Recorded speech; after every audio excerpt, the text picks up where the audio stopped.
Hey guys, what's going on? It's Kyle. Just gonna do a quick little video review for you guys.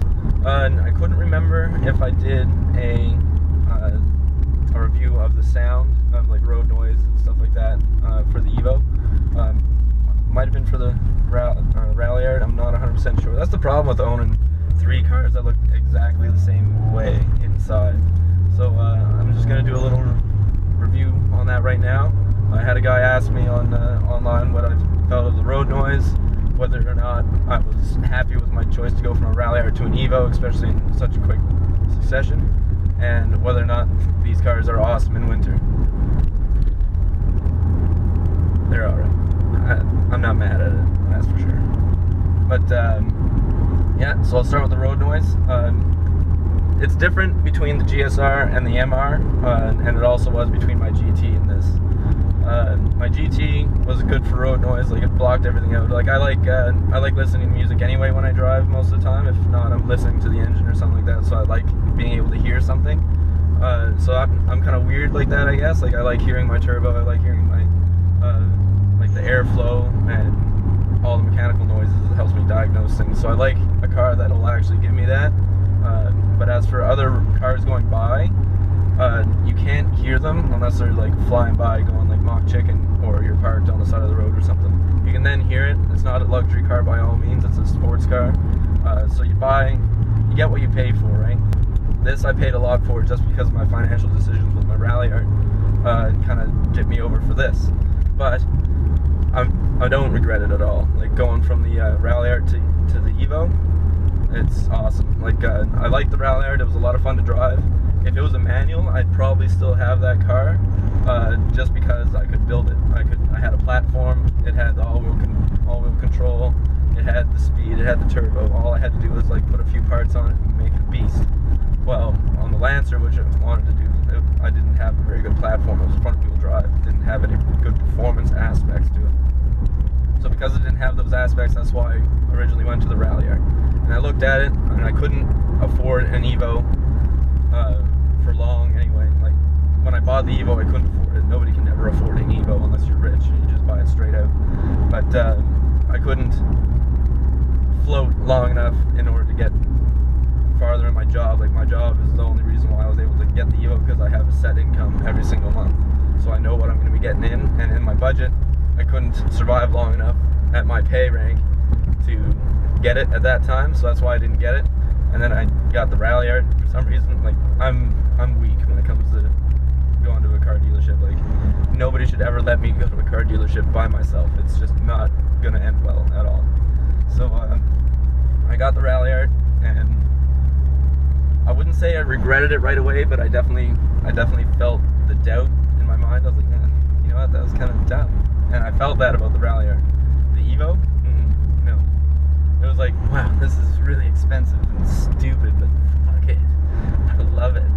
So that's kind of where I was at with that.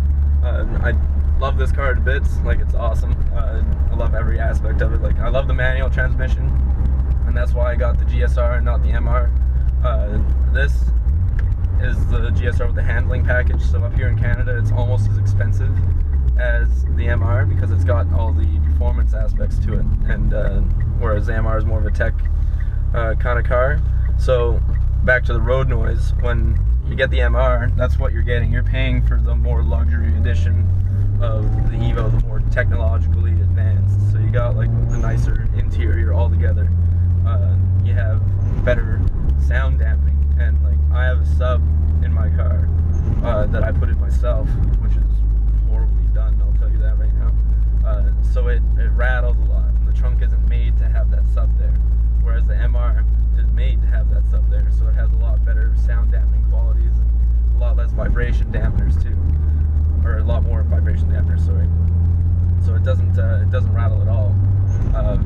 But when you're looking at an Evo compared to like a BMW or something like that, something that's still got a lot of horsepower, it's like mid-range cost for a performance vehicle. A BMW will win every day because it's made to be more luxurious, whereas the Lancer is made to have more performance and more usability. I'd say like user-friendly. So like little things rattle, like the doors are made of plastic, like dash is plastic. It's all cheap plastic from Asia, and like the glove box, it rattles like all the time. It drives me nuts. You just give it a smack and it goes away. That's just a little thing that I've noticed about it, and that have been in all the Lancers. And same with my roommate, he's had Lancers as well. But stuff like that doesn't really matter to me. I like it when things work well and mechanically, and you're just like, yeah, sweet. So that's what I noticed about that. So I don't regret getting the Evo at all, and it is definitely awesome when it comes to winter driving. Winter driving in this thing, like, I've pulled out trucks in this. Like, that's just how ridiculous this car is. Like, it was bone stock in winter, and it was just silly. Like, my roommate Charlie at the time, he had his Evo, and if you guys have seen my other videos, like, we were out playing in the snow all day long, and like, it would storm to the point of like we had to dig our cars out. But then once we started driving, it was a tank. Like, it had no problem at all. And we're literally like passing trucks going down the road because they're spinning and getting out of control, and we're just sitting here, boop, boop, snow mode, bye bye, and then we just take off and we're done. So it was awesome when it came to that, and it makes you feel invincible. Like, this car, literally, when people say this car will make you a better driver, it makes slow people be able to drive fast, and drive fast well, just because of the technology behind its handling, and it's awesome. Bar none, probably the best car that it is the best car that I've ever owned and driven so far. I haven't driven anything like really sporty yet other than this car, and I doubt I will buy anything more than this because well, I can't afford anything now. I'm car broke. Now, at the end of the day, when you say, I was asked, what would I rather have, the GSR or the MR? Well, seeing as I have the GSR, yes, it was right there on the showroom. It's exactly what I wanted in a car, and that's what I was looking for the Evo. Would I rather have the MR? Performance-wise, yes, and interior-wise, yeah, sure. It's not really too important to me to have like the leather Recaros, which I don't like as much as these ones, because these ones actually really grab you. But if I regret getting the GSR over the MR, definitely not. The manual transmission is literally the entire reason why I have the GSR. Now, if I had the GSR like in the States, where you could add different attributes to the car, like the tech package or different things inside, yeah, sure, I probably would have thrown on a couple things, but we don't have that option up here in Canada because we just like riding polar bears and building igloos and stuff, and we can't afford anything because the Americans like taking our money and taking our dollar and making it poopy. So we never have options like that. At the end of the day, what I'm saying is I definitely don't regret not getting the MR. I've driven my buddy Mercier's, like I've done the review on that, pushing around 350 horsepower to, well, I don't know about to the wheels or not, it's probably making about like 320, but I've driven his, and it's a lot of fun. That thing shifts smooth, and it's so much performance and technology into that car, and it's awesome, and it handles beautifully. But I definitely still like my GSR just for the fact that I can push the clutch in, I can shift, and it's there. Like, if you're quick, the car's gonna be quick.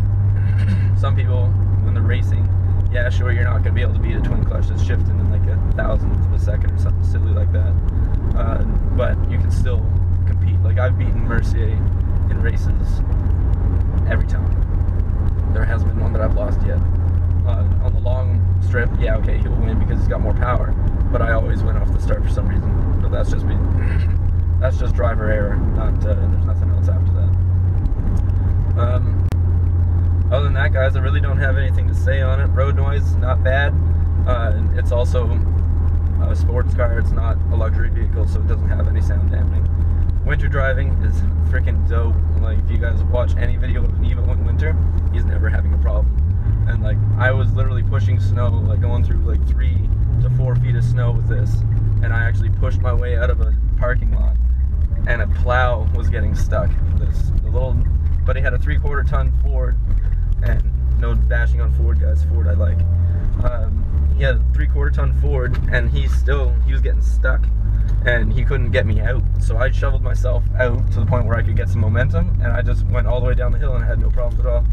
So that attests to that, and my buddy that drives a Dodge, which I also pulled out, can attest to how good this car is in winter. The other thing, between the MR and the GSR. GSR all the way for me, just for the manual aspect. Yeah, so definitely the GSR in that aspect. And other than that, guys, that's the summary for it, and that's all I got to say about it. Let me know what you guys think, and get back to me. Thanks for watching, guys. Like and subscribe, and I'll see you guys next week. Cheers.